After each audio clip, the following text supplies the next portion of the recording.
সুপ্রিয় ভাই বোনেরা, সবাইকে ভালোবাসা এবং শুভেচ্ছা জানিয়ে একটি বিষয় নিয়ে আলোচনা করব।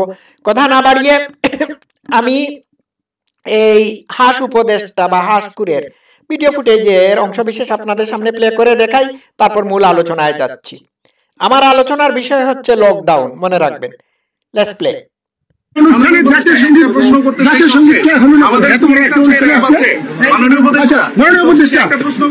এত বড় অনুষ্ঠানে জাতীয় সঙ্গীত কেন হলো না?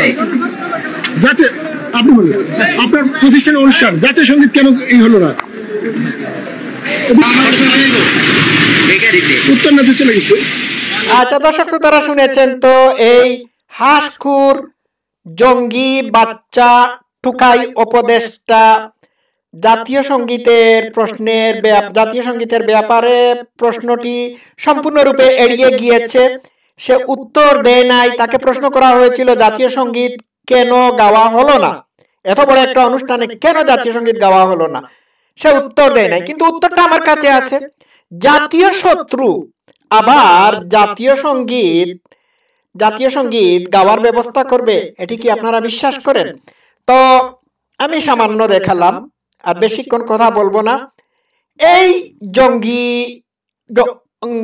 উপদেষ্টা, হাঁস বাচ্চা উপদেষ্টা, হ্যাঁ, হাঁসের বাচ্চা,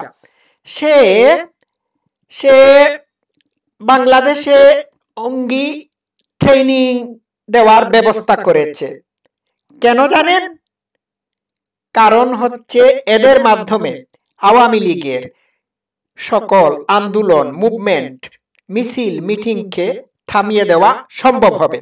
ঠিক আছে, তো আমি দেখাই। এই দেখুন, প্রথম আলোতে এই খবরটি এসেছিল। জুডো, কারাতে, তাও খুয়ান্দো ও শুটিং প্রশিক্ষণ পাবেন ৮,৮৫০ জন।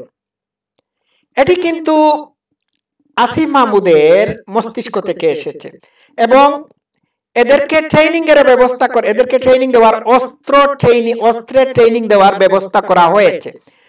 তো আসিফ মাহমুদ সজীব ভুয়া অলরেডি বলেছে যে ক্রীড়া বা আত্মরক্ষার জন্য এই ট্রেনিং না, এই ট্রেনিং এর অন্য একটি উদ্দেশ্য আছে। উদ্দেশ্য হলো ভারতের সাথে সম্ভাব্য সংঘাত মাথায় রেখে সেনাবাহিনী ও পুলিশের সাথে এরা সহযোগী হিসাবে কাজ করবে। 18 থেকে 35 বছর বয়সী যুবকদের এই ট্রেনিং দেওয়ার ব্যবস্থা করা হয়েছে এবং এটি নিউজেও এসেছে, প্রথম আলো নিউজে এসেছে, আমার বানানো কথা না। প্রথম ধাপে 6,500কে ট্রেনিং দেওয়ার ব্যবস্থা করা হয়েছে। প্রয়োজনে 28-29,000 তরুণ যুবকদেরকে অস্ত্রের ট্রেনিং দেওয়া হবে, তাদের কাছে অস্ত্র তুলে দেওয়া হবে। এই অস্ত্রগুলো কোথা থেকে আসবে? ওই যে 5ই আগস্টের আগ পর্যন্ত বা 5ই আগস্ট পর্যন্ত যে থানা লুটপাট করে অস্ত্র ছিনিয়ে নেওয়া হয়েছিল, সেই অস্ত্রগুলো তাদের হাতে তুলে দেওয়া হবে। একবার ভাবুন তো, দেশের হাল এখন বেহাল। যখন তখন মানুষকে মেরে ফেলতেছে। এই জায়গায় এই বাচ্চা উপদেষ্টা অঙ্গি ছাত্র মানে ইয়াং ছেলেদেরকে অঙ্গি ট্রেনিং দিচ্ছে বা দেওয়ার ব্যবস্থা করেছে। তো এটি এমনি করে নাই। আপনারা একটু খেয়াল রাখুন, এটি এমনি করে নাই। সে খুব কৌশলে এই কাজটি করার ব্যবস্থা নিয়েছে। সে জানে যে বাংলাদেশে তাদের ক্ষমতায় টিকে থাকা সম্ভব হবে না, কারণ মানুষ যেভাবে তাদের উপর অসন্তুষ্ট হয়েছে, তাদেরকে লাত্তি উষ্টা মেরে তাদেরকে ক্ষমতাচ্যুত করবে। আর এই ক্ষমতাচ্যুত করার জন্য আওয়ামী লীগ অলরেডি জনগণের সমর্থন নিয়ে রাস্তায় নেমে গিয়েছে। আগামী 13 তারিখ লকডাউন হবে। হ্যাঁ, এই লকডাউন ঠেকানোর জন্য আসিফ মাহমুদ সজীব ভুয়ার প্যারামিলিশিয়া মানে মাঠে নামবে। তাদেরকে পুলিশের ইউনিফর্মের ভিতর ঢুকিয়ে দিয়ে মাঠে নামানো হবে। পুলিশ এবং আওয়ামী লীগের নেতাকর্মী এবং জনগণকে মুখামুখি করা হবে। আর এরা আওয়ামী লীগের উপর হামলা চালাবে পুলিশের ইউনিফর্ম পরে। এরা আওয়ামী লীগের নেতাকর্মী বা সাধারণ জনগণের উপর হামলা চালাবে আগামী 13 তারিখ, নভেম্বরের 13 তারিখ। এটা খুব ভালো করে খেয়াল রাখবেন, এটাই হচ্ছে তাদের প্ল্যান। এরপরে পুলিশের উপর যে গণ চালানো হয়েছিল এর দায় ঠেকানোর জন্য পুলিশের মুখোমুখি করা হবে এই প্রশিক্ষণপ্রাপ্ত জঙ্গিদেরকে। এরা কিন্তু এদের অনেকেই স্নাইপার নিয়ে বা 7.62 বুলেট নিয়ে বা অন্যান্য বিধ্বংসী অস্ত্র নিয়ে সাধারণ মানুষের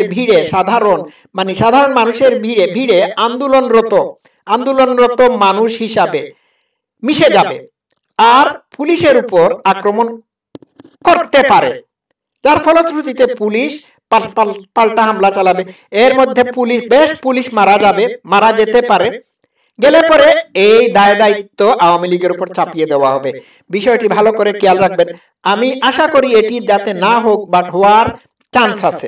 আচ্ছা, এখন আমি যেটি বলতে চাচ্ছি, 13 নভেম্বর আওয়ামী লীগ আহত লকডাউন কর্মসূচিকে কেন্দ্র করে পুলিশ বাহিনীকে আওয়ামী লীগের মুখোমুখি দাঁড় করিয়ে দিয়ে পক্ষান্তরে ইউনূস রেজিম কর্তৃক পুলিশ নিধনের ইতিহাসের চাকাকে ঘুরিয়ে দেওয়ার পরিকল্পনা হাতে নিয়েছে। খুব সম্ভবত স্নাইপারের গুলিতে আবারও পুলিশ হত্যা করে এর দায় আওয়ামী লীগের কাঁধে চাপাতে পারে। খুব খেয়াল রাখবেন, এতে ইউনূসের বাহিনী দ্বারা হাজার হাজার পুলিশ হত্যার কথা বেমালুম ভুলে গিয়ে পুলিশ বাহিনী আওয়ামী লীগকেই পুলিশের শত্রু হিসাবে বিবেচনা করা শুরু করবে। স্বভাবতই ইউনূস গংরা বগল বাজাবে, হাততালি দেবে। তবে আপনারা খুব বেশি সাবধান থাকবেন, এটাই খুব সম্ভবত হতে পারে। আমরা শিওর অ্যাবাউট ইট। এরপরে আমি আরো যেটি আজ করতে পারছি সেটি হলো যে 13 নভেম্বর কমপক্ষে 5,000 থেকে 10,000 শিবিরের নেতাকর্মী এবং আসিফ মাহমুদ, সজীব ভুয়া ট্রেনিং প্রাপ্ত অস্ত্রে ট্রেনিং প্রাপ্ত অঙ্গীরা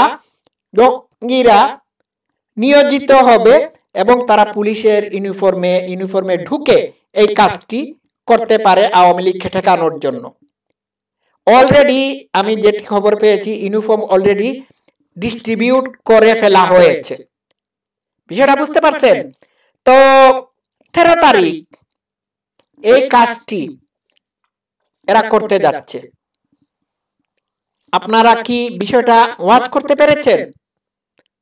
খুব সাবধানে আপনারা লকডাউন সফল করবেন, এদের উদ্দেশ্য যাতে বাস্তবায়িত না হয়। এরা জঙ্গি। এই যে 8,850 জনকে ট্রেনিং এর ব্যবস্থা করা হয়েছিল, কেন ভাই? বাংলাদেশ কি যুদ্ধাবস্থার মধ্যে আছে? বাংলাদেশের সাথে ভারতের টানটান উত্তেজনা তারাই এই জামাতি জঙ্গিরাই করে রেখেছে। হ্যাঁ, কিন্তু ভারত তো বাংলাদেশকে আক্রমণ করে নাই। কেন এতগুলো ইয়াং মানুষকে এই অস্ত্রে ট্রেনিং দিতে হবে? এটার কারণ হচ্ছে, যখনই কোন সরকার জনগণের আস্থা হারায় তখন তারা বিকল্প একটি, তাদের পছন্দ মোতাবেক তাদেরই মানুষ দিয়ে বিকল্প একটি বাহিনী গড়ে তুলে, যাতে জনগণের উপর দমন নিপীড়ন চালিয়ে তারা ক্ষমতায় টিকে থাকতে পারে। এটাই হচ্ছে আসল উদ্দেশ্য। আমি একটু এক্সপোজ করলাম, বিষয়টা বুঝতে পারছেন? আরো আছে। তো 13 তারিখের লকডাউন তো সফল করবেনই, খুব সতর্কভাবে এই লকডাউনকে সফল করতে হবে। আপনারা আমার যদি এই কথাগুলো শুনে থাকেন তাহলে একটু সতর্কভাবে লকডাউন সফল করবেন। এইটুকুই বললাম। আজকে সবাই ভালো থাকবেন। জয় বাংলা, জয় Bangabandhu. Thank you so much.